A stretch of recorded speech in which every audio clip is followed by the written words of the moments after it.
Have you ever wondered why your growth has stopped and how to rebuild it? We're going to talk about that next on the Ecommerce Revamped Podcast.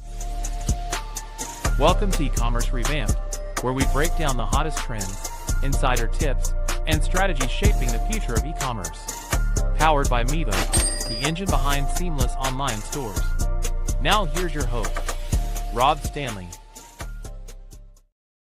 Hey everyone, welcome to another episode of Ecommerce Revamped. We got a good one today. Of course, we have a good one every time. I got these great people that come on and share all this amazing information with us. So we're going to have Brian Jefferson of Wild Horses 4x4 come in just a second. We're going to be talking about the 3 Ps. I'm not sure what 3 Ps are, but we're going to talk about the 3 Ps that stop growth and how to rebuild them. So let's bring Brian in. Hey, Brian, how you doing? Doing good. About yourself, Rob? Doing great. I didn't get a chance to ask you what the 3 Ps are before the show, which is great because I'd rather learn them as everybody else learns them. So Brian, why don't you kick us off with what are the 3 Ps and, what do they have to do with growth stopping and kind of rebuilding it again or getting it going again?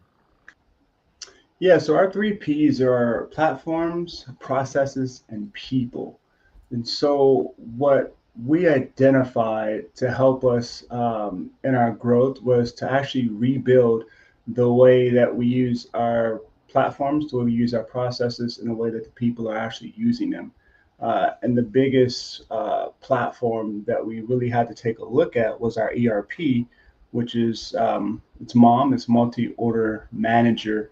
And that processes all of our orders, that processes our inventory, that helps us with returns. It's basically how we run pretty much everything. We also took a look at our e-commerce platform. Won't give their name because we switched from them into Miva. Their platform was built heavily on JavaScript. It really hurt us towards the last 2 years of us being on the platform with our SEO, with our rankings, and then again, how they presented the data, the structured data into Google. So it kind of hurt our organic as well.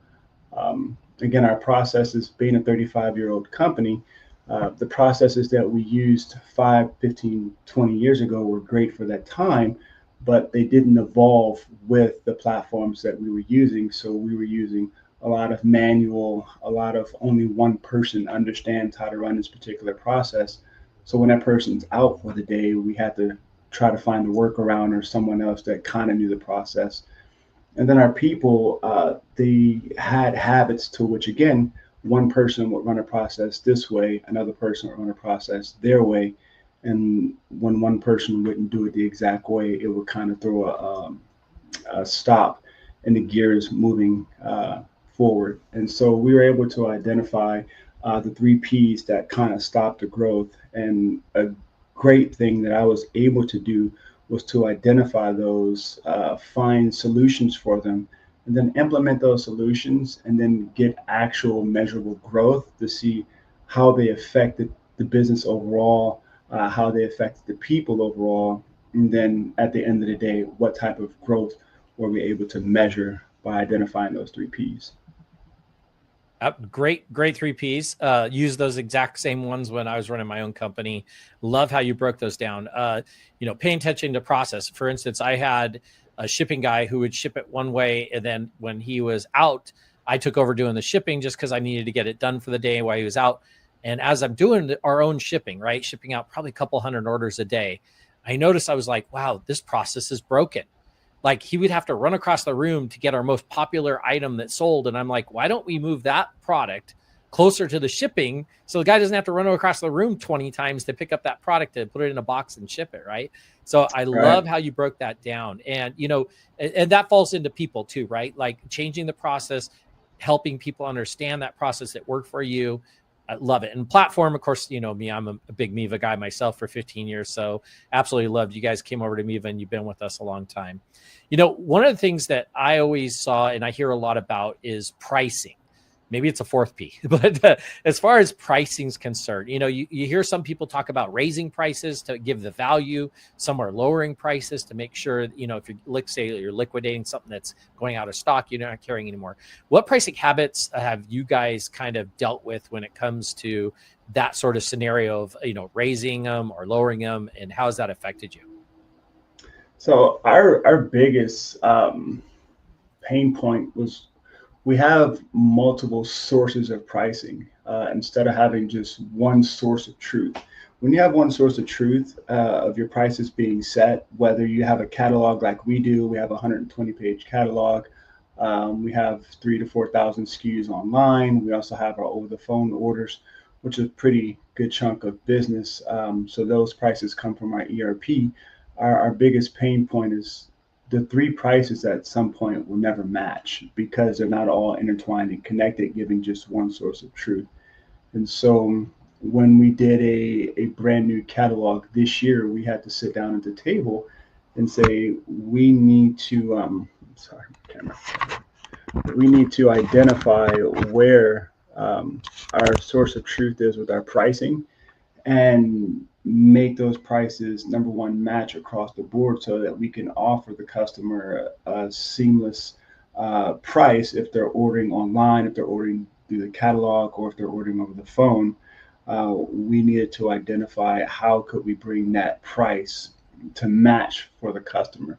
And then once we were able to do that, we had to look at industry standards, what are the competitors offering, our margins, are we able to match, can we exceed, can we beat? And at the end of the day, what can we offer our customer that's going to help them keep their Bronco on the road? We always try to make sure that we could offer our customers the best price for the Bronco, because the Bronco, again, the community is a really special, close-knit community of, good, hardworking people that choose us to spend their dollars with. And so we want to make sure we give them the best value for their money. And so we try to keep, again, the source of truth so that we have a solid price across all offerings for customers, and then that we're offering our customers the best price, but at the same time being profitable to continue. Yeah, absolutely. It's building that community, seeing where that price point is that's still competitive, but yet you guys have to stay in business. So I think that's a great answer. I missed a question, unfortunately, when we were talking more about the three Ps. I'm going to loop back around to it a little bit. Could you maybe just go over a little bit when did you realize things had changed? You gave these great three Ps, but when did you kind of notice that, hey, we needed to make these changes, whether it was regarding all of the three of the Ps? Were they at the same time or were they at different times? So kind of give us a little information on, what were the signs when you had to make changes when it came to those three Ps? So our most important or the greatest change that we needed was definitely our website. Our e-com website that we were using before was, number one, it wasn't very secure. I got a phone call from our bank saying that we had a bunch of fraudulent charges coming through our website. Long story short, the website was compromised. Didn't find out it was compromised through the website. We had to find it through the bank. And then that set off a trigger of alarms where we actually looked into the different coding, different way that their platform was set up and how they weren't advancing with technology. We would want to make changes to our website, but we would have to code it. If we wanted to add a new homepage graphic, we would have to code in the graphic. And so these signs became even more evident as technology evolved. And then you see platforms like Miva and others where there's codeless, where there's templates. You can easily take your graphic and you can drop it in and you're done without any coding. And so those signs were major for us when we begin to see that there's bigger and there's better, but there's also easier, there's less time and labor for us. So we were able to begin the process to switch out our e-com. And so one of our biggest processes and platforms was actually switching from our past e-com into Miva.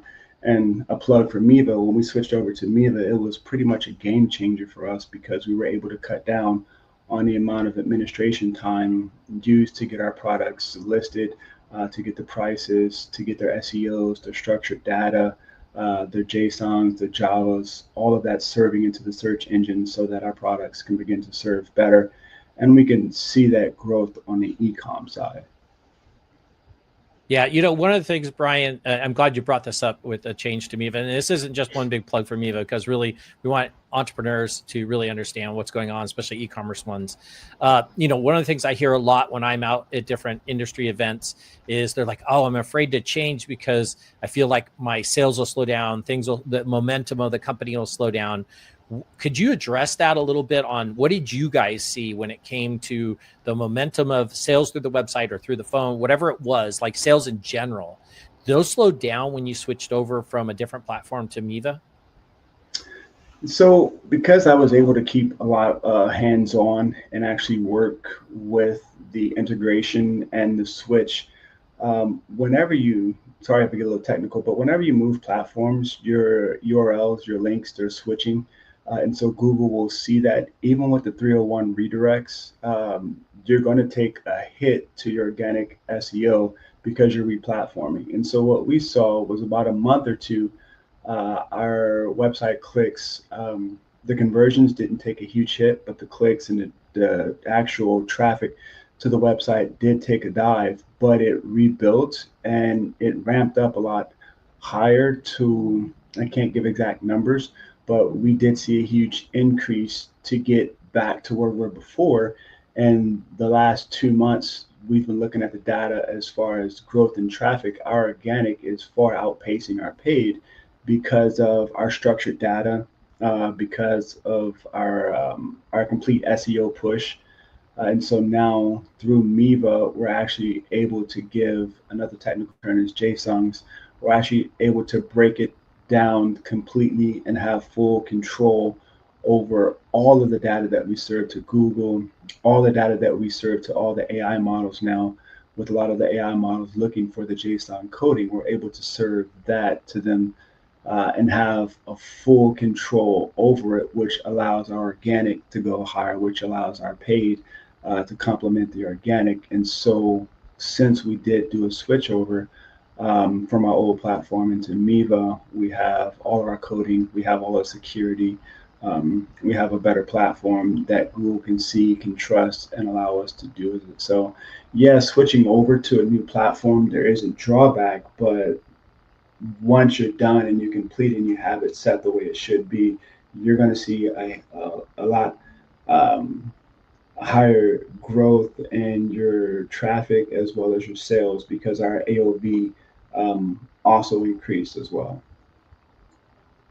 Yeah, absolutely. No, great. Well explained. And, you got to understand, if you're in e-commerce and you're selling online, you got to understand some of these terms that Brian is talking about. And if you don't, you should definitely go look them up, because these are standard terms that are used in the industry, especially when it comes to running a platform. I don't care if you're on a plug and play easy platform, which Miva is also, but you got to understand kind of what's going on. And that brought up kind of a good point. You were talking a bit about the change going on. And I'd like you, after we're going to take a quick commercial break, but after we come back, I'd love you to talk a bit more about what was the hardest part about replacing that older system. What kind of issues or things did you run into when it came to replacing that platform, or even a process, if you want to talk about that? We're going to do that right after this commercial break. Ready to revamp your online store? Miva's e-commerce platform offers powerful tools and flexible solutions that grow with your business. From design to checkout, Miva has you covered. Don't just sell, stand out. Check out miva.com/podcast to start building your dream store today. Hey everyone. So yeah, head on over to miva.com/podcast. Got some good resources over there. You can check out older episodes of the podcast and some of the other stuff we've been doing. Listen, I'm on with Brian Jefferson of Wild Horses 4x4, and we're talking today about the 3 Ps that stop growth and how to rebuild them. We've talked about 3 Ps. If you haven't heard them or you're coming in late, go back and check those out. But one of the things I wanted Brian to talk a little bit about, when he was transitioning platforms, or his company was transitioning platforms, and what were some of the obstacles or things you ran into when transitioning? We just talked a little bit about performance as far as people hitting the site. He took a little bit of a nosedive for the first couple of months, but it came back strong. Especially, it sounded like organic came back in force. Brian, what other kind of issues did you run into when transitioning platforms, or maybe getting the process along for people to understand, because going from a different platform to Miva can be a little bit of a change for your employees also. So maybe tell us a little bit about some other obstacles you ran into. Yeah, so there's two, internal, external. I'll start with the external, the customer facing, is migrating the data. And so when you're mapping our previous data into Mivas, you use a lot of Excel to export SKU numbers, prices, dimensions, because again, e-com, your shipping modules need to know dimensions and weights. You're doing all of your custom fields, if you have certain words and terminology that you use. Taking that raw data and then mapping that into Miva on thousands by thousands is one of the harder things to do, because you have to make sure that each field is mapped accordingly. Case in point, I mapped our short descriptions I mapped our long descriptions to our short descriptions. And the short descriptions, when you click onto our website, any product, the short descriptions basically should be about 100 to 165 characters. They're about 1,000 characters because it's breaking down every single part. It pushed everything on the page all the way down to probably about 5 or 6 scrolls. And so I had to go back and unfortunately delete the entire import and then switch short and long. And so going through in the beginning stages, it takes weeks to months to make sure your data is mapped out correctly, because when you're doing it, if you do it the wrong way, you have to pretty much go back and find the change, fix the change. And so one of the longer tasks, but it's definitely worth it, is when you're actually exporting your raw data from one platform and then bringing it into the next platform. You have to make sure that you're going over it with a fine-tooth comb to make sure that every data is mapped accordingly and correctly, because when you import, you can do it right the first time and be done, and then not to worry. Or if you shortchange it, then you'll spend more time going back into that. The other thing is your 301 redirects. Huge. If you don't do your 301 redirects, it's going to tank your Google and all your history. We've been on the platform for I think 15 years, and all of that Google history for that one URL, if we didn't do our 301 redirects correctly, was wiped out. And then that could essentially kill all the momentum you've ever had with Google being on the search engines, because you didn't do your 301s correctly. A 301 redirect is if you had a coffee cup, wildhorsesforage4.com/coffee cup. Well, your new website is /products.coffeecup. And so if you don't do your 301 to direct the coffee cup to product.coffeecup, all of that information is gone. And so we spent a pretty good amount of time going through every single URL that we had and make sure the 301 redirect was correct. And so that process was long, but it benefited us again because we saw the traffic come back, because we didn't lose any of the Google history. Internally with our staff, it wasn't so much a pain point. It was just, this is a newer system. There's no more coding. You can plug and play. You can drop a graphic here. You can jump into the website, the admin, and you can change a price. You can change a description without any coding. And so for them, it was awesome because there was no more coding. Absolutely. Man, you just answered most of my question I was going to ask. I was going to talk to you a little bit about, what would you do different? But it sounds like maybe some of the redirects, having those maybe ready ahead of time might have helped you guys out. It sounds like your process were already in place for a little bit of a education for the employees. But, let me back up just slightly. What made you choose Miva over other platforms? Was it the no coding, or was there other things involved? Let's hear it. And so I did it, I want to say about 3 years ago, I started the process of looking for a new e-com website. And we did discoveries with NetSuite, an entire ERP plus a website. We did discoveries with Shopify. We did discoveries with a couple of other platforms, and they didn't match with our ERP. they weren't able to integrate with our ERP. And oddly enough, Miva had a native integration with our ERP, which was already a leg up.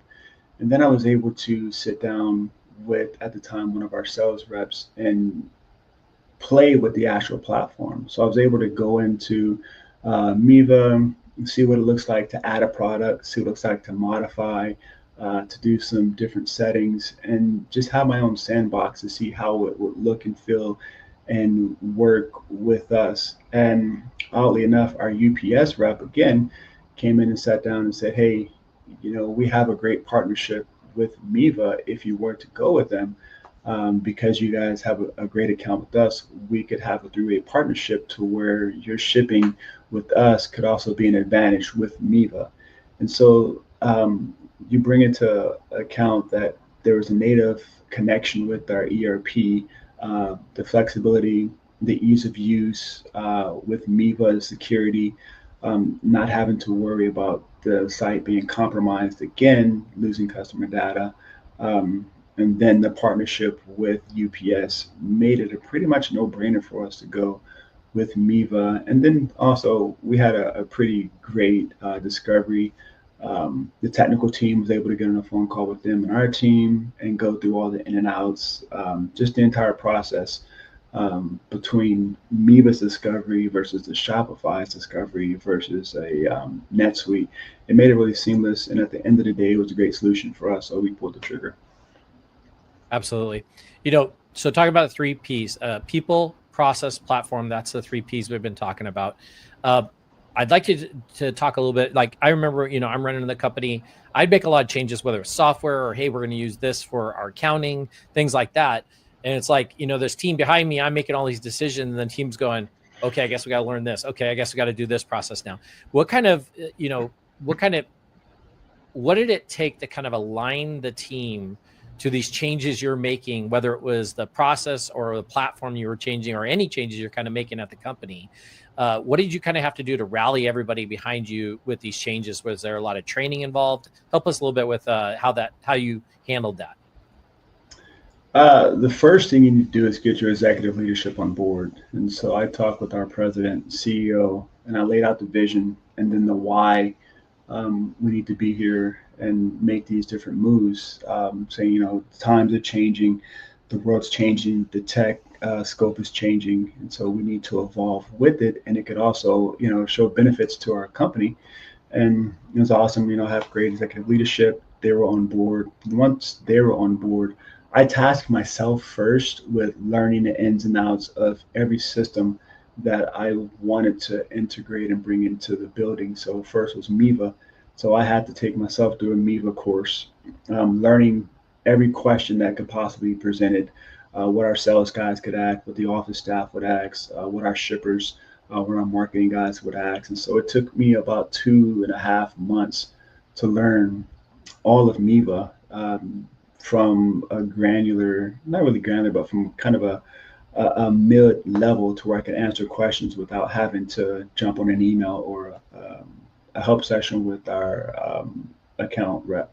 And so I learned the processes, and when I was getting ready to roll out each one, I was able to talk specifically to each department's pain points and how Miva could help them. I could talk to our sales guys on how it would make them easier to help a customer over the phone by having, the different advantages Miva would have. I was able to talk to the office staff on gift certificates, how they could use gift certificates, or, we now have buy now, pay later with PayPal, how they can process those. I was able to talk to the shipping department, the marketing department. I was able to translate it there to speak to them directly so that they could understand why we're moving to these platforms. And then once we rolled out each platform with our sales guys, when we went live, I was down on the sales floor for 1.5 days, listening, working there. If they, man, right there, hey, what's up? What's happening? What's going on? What can you see? What's the problem? So that I can actually stop the pain from spreading and then figure out this is a real issue or is this a training issue? Is this something that needs to be redeveloped, or can I just retrain them on how to do a certain task? And so for me, I had to learn the different processes. That way I could actually answer the questions and then figure out how we can continue to grow. And so this was a good 2-year process to where we changed our website. We also took our ERP to the cloud, and then we also integrated using ShipStation instead of our 4 native platforms, UPS, US Mail, GSO, and other shipping platforms that we used. So I had to learn each platform so that I could actually be there with them, to feel the heartache, the pain, and then to ease that, because I knew the answers already, but also if it was a legitimate problem with the software, that I can actually get hands on and get it fixed.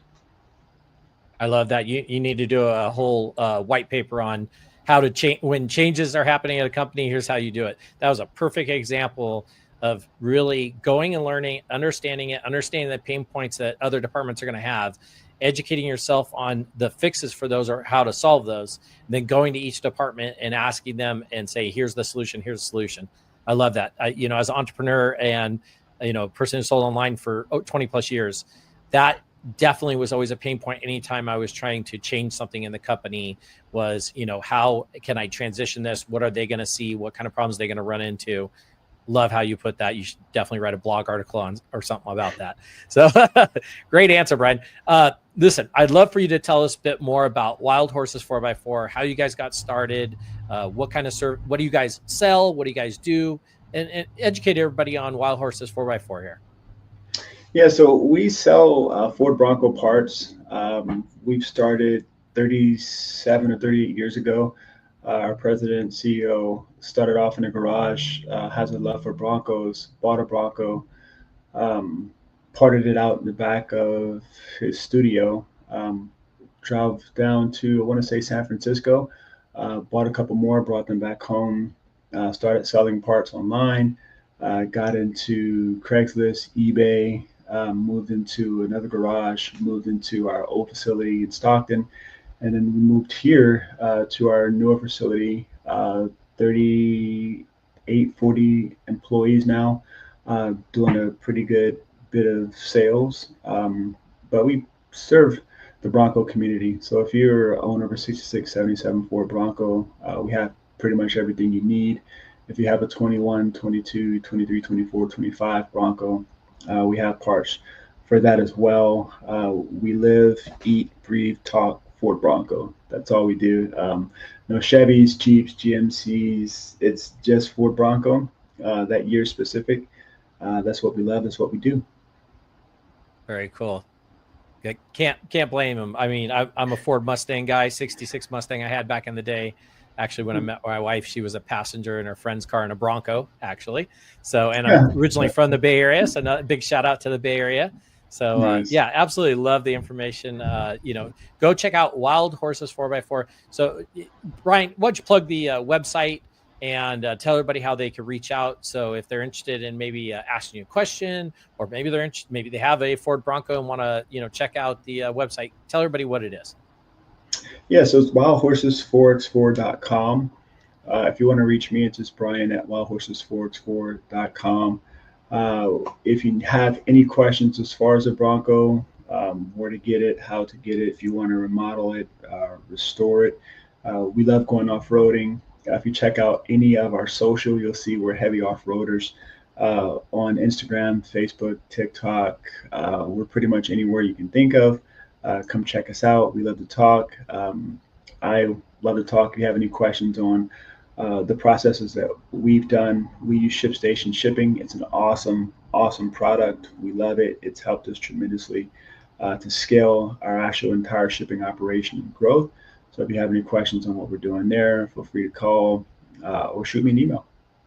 Yeah, absolutely. So once again, it's Wild Horses with an S on the end, HORSES, 4, and then the letter X4.com. So wildhorses4x4.com. And then Brian is this Brian to reach out to Brian via email. It's Brian at wildhorses4x4.com. So Brian, pleasure having you on. Absolutely great to hear your story. Love the 3 Ps and how you guys executed them. It was absolutely flawless in the way that you described it. And it sounds like the way you did it probably wasn't as easy as you're describing it, but it was great the way you gave everybody a great education session here on basically how to do that when transitioning into, either whether it's a different platform or even a piece of software, that you're going to run into these issues and 3P type issues. And I say 3P, not the 3 P's that we just talked about. So Brian, thank you so much for sharing your story and coming on and helping out other, e-commerce sellers on what they can do when they're looking to transition with software or anything like that. And thanks everybody for listening. We'll catch you all on the next episode. Thank you. Thanks for tuning in to Ecommerce Revamped. Ready to take your e-commerce business to the next level? Visit Miva.com for the tools to build seamless online stores and unforgettable customer experiences. Until next time, keep your cart full and your customers happy.